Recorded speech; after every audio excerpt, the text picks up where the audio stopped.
कि नाजो अंदाज से कहते हैं कि जीना होगा, नाजो अंदाज से कहते हैं कि जीना होगा, जहर भी देते हैं तो कहते हैं कि पीना होगा।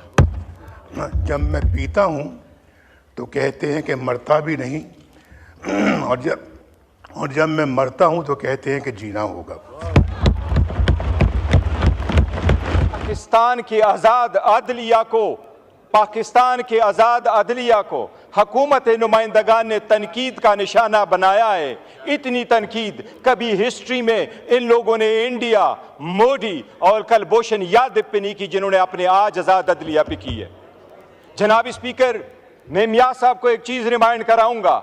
मियाँ साहब, हिस्ट्री में जब से ये ईवान बना है, तीसरी मरतबा आप इस ईवान में आए, आज पहली मरतबा बोला है, और आज आपने पाकिस्तान की आज़ाद अदलिया की ये शेर पढ़ के आपने तौहीन की है। हम इसकी मजम्मत करते हैं। मियाँ साहब बताओ, वकीलों वाला काला कोट काली काटी टाई पहन के क्या सुप्रीम कोर्ट में आप नहीं गए थे? सुप्रीम कोर्ट के सामने खड़े होके मेमोगेट गेट तू नहीं बनवा रहा था? मियाँ साहब बताओ, वो मेमोगेट कमीशन किसने बनवाया था? मियाँ साहब गए थे। वो मियाँ साहब अपने काला कोट काली टाई पहन के मियाँ साहब ने केसरगू किया था, और वो कमीशन वो बनवाया था जिसका सरबराह काजी फायजीसा था। जनाब स्पीकर, बड़े सारे अच्छे जजेस गुजरे हैं, पाकिस्तान के चीफ जस्टिस अच्छे गुजरे हैं, लेकिन इंशाल्लाह काजी फायजीसा साहब जाएंगे तो लोग हिस्ट्री लिखेंगे, और हिस्ट्री में जस्टिस मुनीर को लोग भूल जाएंगे। जनाब स्पीकर, सबसे पहले मैं ये कहूं कि मियाँ साहब को भी रिमाइंड कराऊंगा, आज आपने जो अल्फाज अदा किए हैं, आजकल एक और शेर लिख दीजिएगा। आप अपने उन अल्फाज को भी याद रखो जो आज़ाद अदलिया, तो क्या आपके अल्फाज बैनुल-अक़वामी अदालत में पाकिस्तान के खिलाफ इस्तेमाल हुए, उसके हक में भी एक शेर लिख दीजिएगा। जनाब स्पीकर, मैं आपको ये कह रहा हूँ, ये अल्फाज ये नहीं है, ये मैं आईन पे आता हूँ। सबसे पहले हमने इस आईन पे मौलाना साहब समेत हुकूमत के साथ किसी एक लफ्ज़ पे भी इत्तेफाक नहीं किया। मैं अभी आपको बताता हूँ जनाब स्पीकर। सबसे पहली बात यह है, आईनी तरीक़ाकार है। आईन में जब अमेंडमेंट हो रही है जनाब स्पीकर, अगर आप कानून साजी करें तो यह आर्टिकल 70 है। आर्टिकल 70 कानून साजी के लिए है, आर्टिकल 80 आपके मनी बिल के कानून साजी के लिए है, और आईन के लिए आपका 239 आर्टिकल है, आपका रूल्स 156 है। जनाब स्पीकर, ये ईवान उस वक्त तक, ये ईवान इस आईन के उस आर्टिकल 239 के मुताबिक, ये ईवान इसके रूल्स 156 के मुताबिक उस वक्त तक आईन में तब्दीली नहीं कर सकती जब तक इसमें जो रिजर्व सीटों की सीटें खाली हैं वो पूरी ना हुई हो, जब तक KPK के 11 सेनेटर्स वहां ना आए हो। ये आईन की खिलाफ वर्जी है। जनाब स्पीकर, मैं ये आपके नोटिस गुजार करा दूं, पाकिस्तान की सुप्रीम कोर्ट में एज ऑफ 16 सितंबर, ये डेटा मैंने सुप्रीम कोर्ट से लिया था, 16 सितंबर को लिया था, जब 15 सितंबर को ये कॉन्स्टिट्यूशनल अमेंडमेंट नहीं कर सके। जनाब स्पीकर, 65,200 केसेस इस वक्त सुप्रीम कोर्ट में पेंडिंग है। 65,200 केसेस में 148 केसेस कॉन्स्टिट्यूशनल है और 28 केसेस वो सो मोटो है। 176 केस की आड़ में ये कॉन्स्टिट्यूशनल कोर्ट बना रहे। जनाब स्पीकर, ये कॉन्स्टिट्यूशनल कोर्ट ऐसे नहीं बना रहे। ये चाह रहे हैं कि ये जिस तरीके से जजेस को महकूम करना चाहते हैं, ये चाहते हैं हर एक अदालत इनके मातहत हो। इसमें हैंड पिक जजेस को ये उठाएंगे। वज़ीर आज़म पहली मरतबा चीफ जस्टिस की तैनाती करेगा, जजेस की वो तैनाती करेगा और उसके साथ रखेगा।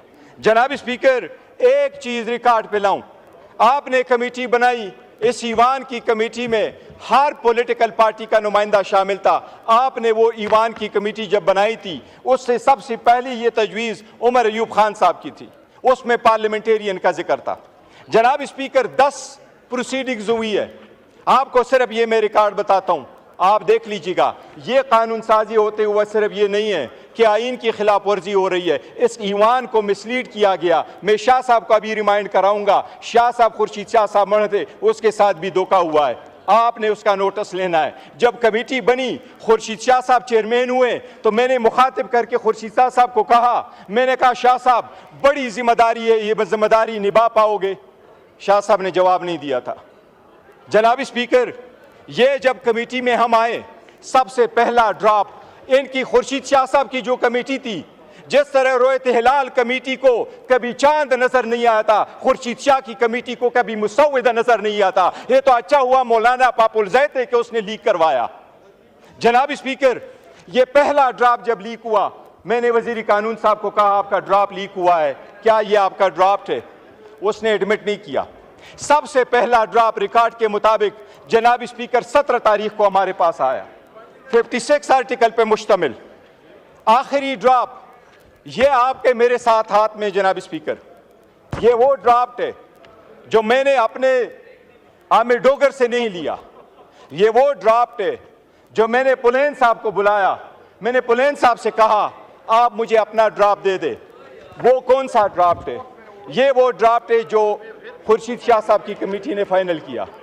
जनाब स्पीकर, सारे पार्लियामेंटेरियन के सामने इसने ये दावा किया कि ये ड्राफ्ट फाइनल है, ये पार्लियामेंट की तरफ से जा रहा है, ये ईवान में जब ड्राफ्ट आएगा वो इसके मुताबिक होगा। ये पुलेन साहब इनकी तरफ बैठे हुए हैं, उनसे आप पूछ ले। जनाब स्पीकर, ओवरनाइट क्या हुआ कि आपने ये मंजूर शुदा, हमारे तरफ से नहीं, मैं रिकॉर्ड पे दो चीजें आपको कहूं। हम उस ईवान पार्लियामेंट का हिस्सा थे, उस कमेटी का हम हिस्सा इसलिए थे कि उसमें लफ्ज लिखा था कि ये पार्लियामेंटेरियंस के लिए बनी है। हमने पार्लियामेंटेरियन का इशू उसके अंदर लाया था। हमने इस ईवान में बारहा उनको कहा था कि आपका कोई मैंडेट नहीं है कि आइन के आईनी तरमीम का मुसव्विदा आप तो कर ले। ये हम बारहा लेके आ चुके थे। हम मौलाना साहब के साथ भी थे।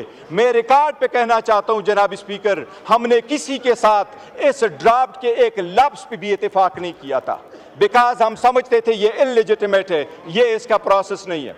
लेकिन जनाब स्पीकर, ये ड्राफ्ट आज आपके सामने वजीर कानून ने रखा, इसको सिर्फ देख ले।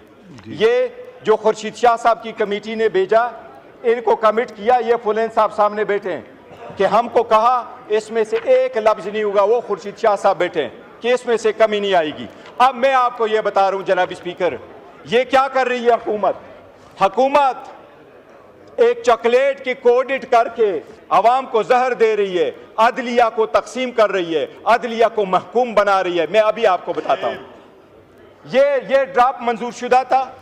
इस ड्राफ्ट में ये लिखा था, पहला लफ्ज देखे, ये देखे, सबसे पहला लफ्ज देखे जनाब स्पीकर, इसमें यह लिखा था कि कमीशन होगा चीफ जस्टिस पे मुश्तमिल और इसमें होंगे 4 सीनियर जजेस।